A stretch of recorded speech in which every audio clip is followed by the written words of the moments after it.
On this farm, Young Living owns 22 hectares of land, so about 54 acres. But we actually grow lavender on a much larger scale.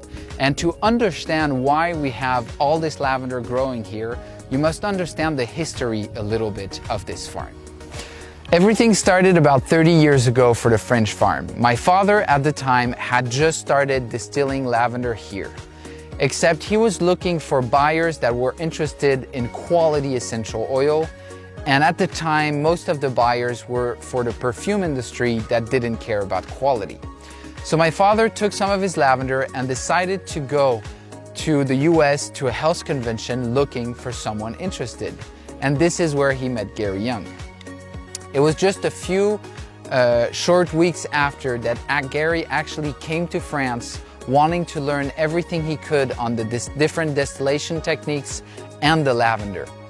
My father and him became closer. Gary taught to my father a lot about how to use the essential oils. And my father, speaking both languages, was able not only to share what he knew about distillation and lavender, but also started translating for the other farmers.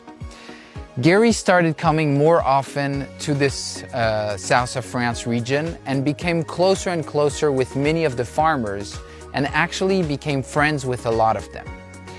So when he decided he wanted a Young Living farm in France, he actually didn't want to stop working with all the farmers that had become his friends.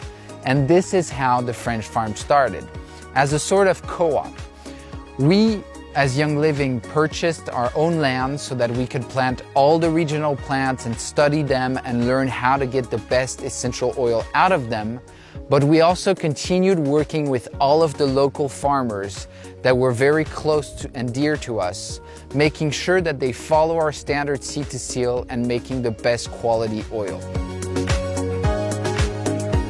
So let me share with you a little bit about the Young Living lavender. I'm standing here in a population true lavender field. Important to understand. At Young Living, we have a standard, which is called seed to seal, which actually gives us rules we have to follow not only for the cultivation, but starting from the seed throughout the whole journey of the essential oil. One of the rules for lavender is we have to grow them from seeds. And when you grow a lavender from seed, you actually make what we call a population. Now, to understand this, you must understand there's actually different ways of growing plants. The first way would be from seeds. We would actually leave a couple rows in a healthy field. We would let the seeds mature, so we wouldn't harvest the flowers for distillation of those rows. And after mature, we'd collect the seeds, bring them to a nursery to give us a little starter, and we would plant those starters into a field.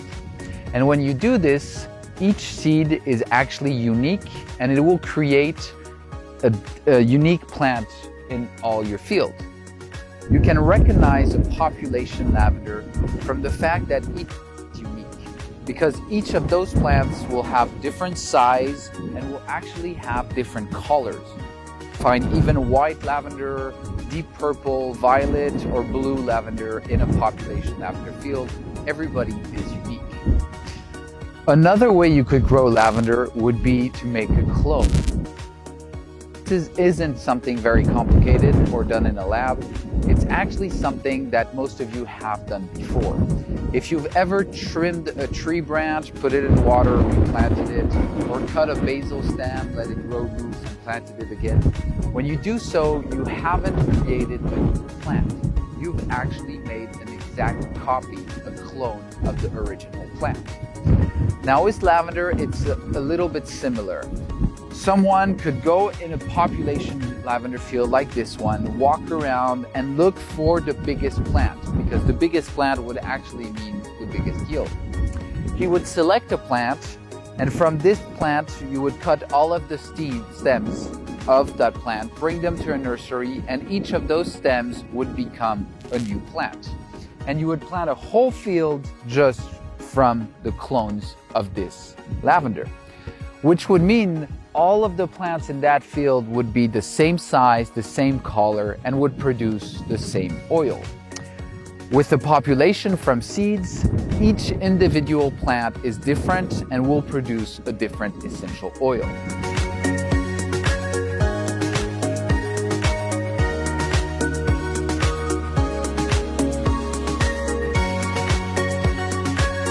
Gary knew from the very beginning that Population Lavender would make a better quality essential oil. And I'm going to explain to you why.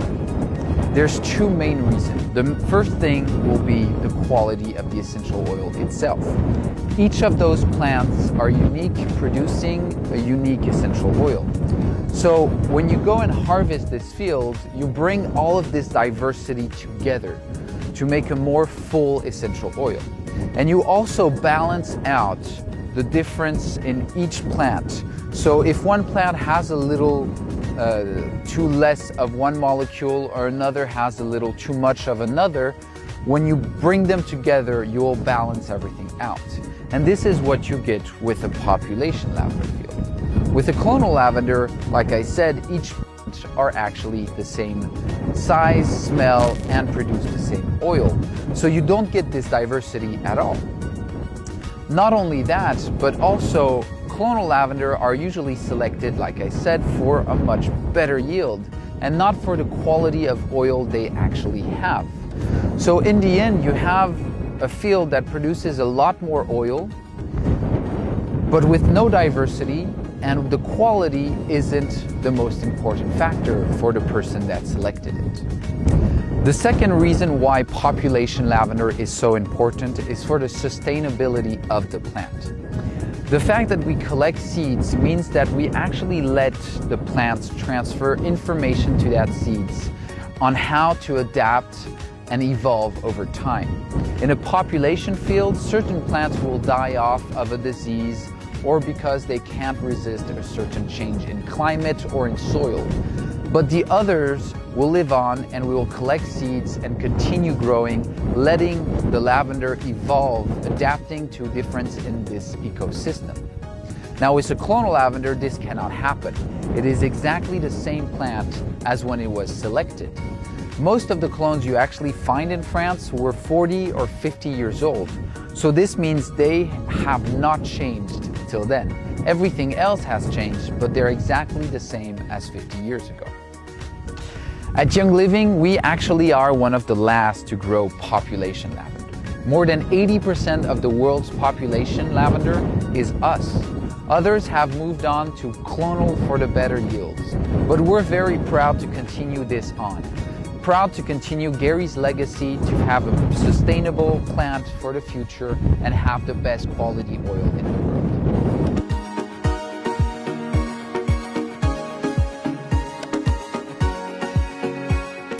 If you've ever been to a Young Living distillery before, you'll notice a couple things that are different with this one. The main thing is standing next to me. It's actually those blue containers right there. These are actually our vats. So this means that the plant goes inside them during distillation.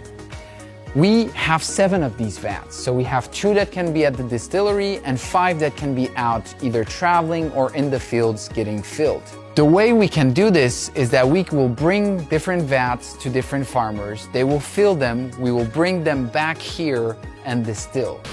Here we are actually in one of those containers. I'm standing where the lavender after harvest would be. And I wanted to show you a little bit how this works. At the bottom here, you'll notice that we have 6 pipes running along the way of the whole container. Those pipes actually have holes along all of the tubes. And this hole is where the steam would come out of. So the plant would be here, the steam would be diffused throughout the whole container, making sure that it doesn't find the easiest way out. And the steam would then go through the plant, vaporizing the essential oil and carrying the oil out as it goes through it. During distillation, you actually need to control 3 key elements. Well, actually you need to control a lot more, but you have 3 main things that you really need to control, or else you won't be producing a good quality oil. Those are temperature, pressure, and time. To my right, you can see a boiler. This is actually how we produce the steam that we'll need for distillation. To produce this steam, we'll need water and we'll need a source of energy. At this facility, we use natural gas.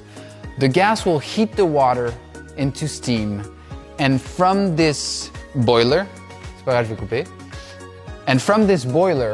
will come the steam. But we have some issues with the steam coming out. The first thing is that it's around 160 degrees Celsius. The second thing, it's around 8 bars of pressure. And the third, it's wet steam, which I'll explain what it is. These need to be changed. The first part that we'll do, which I'm standing next to, is we'll dry the steam, which seems very odd, but it is something that we do. Basically, we have a mesh system in which the steam goes through. As it comes out of the boiler, the steam will actually have some droplets of water that it's carrying, producing a wet steam. But as it goes through this mesh system, the droplets of water will be stopped and the steam will have only steam coming out. After this, we'll reduce the pressure to 8 bars, to 1 bar, and to close to 0 in the chamber. We actually don't want any pressure during distillation, or we might harm some of the lighter molecules that are in the essential oil. The temperature is the same idea. If the steam is too hot, we will harm some of the molecule or modify them, and we won't get the quality of oil we want. So we will bring that temperature down so that as soon as it enters the chamber, it is around 114 degrees Celsius. This is a good temperature so that the steam doesn't start cooling down and becoming water again, or that the steam is not too hot, harming the oil. And the last key element we haven't spoken about is time, and this one is very important. To understand it, you must understand that an essential oil is composed of a variety of different molecules. Some are lighter and some are heavier than others. Here on the farm, we distill lavender for about 1 hour. But this can vary according to how long it actually takes to extract all of the essential oil out of the plant. And this is something important because we don't want to leave any part of the oil inside the vats. In the past, people used to distill lavender for about 30 minutes because in the first half hour, you will actually extract 80% of the essential oil. The remaining 30 minutes of distillation we do is for the 20% that is left. Now, like I said, an essential oil is composed of a variety of different molecules, some lighter, some heavier. And what actually happened during distillation is that at the beginning, the lighter molecules are vaporized and carried out of the vat. And as distillation go on, we have heavier and heavier molecule being extracted. So when people stop a distillation halfway through because they already have 80% of the oil and the cost of distillation is big, there's a problem. What they're missing is not just 20% of the oil, but it's actually mostly the heavier molecules that only come at the end of distillation. So for us to know how to distill a plant, first we have to understand how long it takes to extract all of the essential oil that is in that plant. I'm actually here in one of our fields in front of our beehives, and I have some lavender honey with me. And I wanted to talk to you a little bit about the bees we have and how we work with them. Because we actually have hives set up in almost all of our fields. And we care about our bees a lot. We actually take a lot of care for them. The main thing we do is we never actually move the hives. We leave the hives where they are year-round, so we don't have to transport the bees. This is their home, they stay here. Another things we do is we never supplement them with sugar water. That means that we always leave enough honey for the bees so that they can pass all winter, feed themselves fine, and be in good health. So the honey we don't get that much because we always make sure to leave enough for the bees. If we have a harvest that's not so great, that's just how it is. We're not going to take away more honey and the bees might not have enough food then.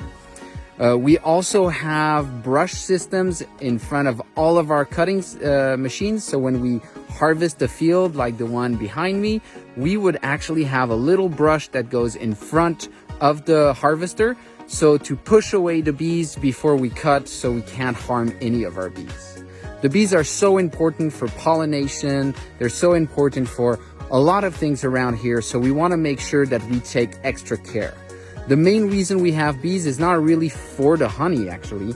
The main reason we have bees is because of how important they are for nature. So we want to make sure they're really healthy and going well. And then we just have an extra, which is our honey. We actually grow a big variety of plants here on the French farm. But all of those plants are actually local plants. This means that you can actually find them in the wild growing around the farm. If you were to walk on the hillsides around the farm, you would actually find a lot of wild lavender.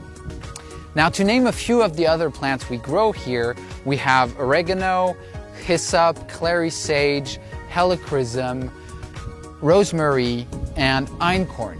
This is actually an einkorn field I'm standing in.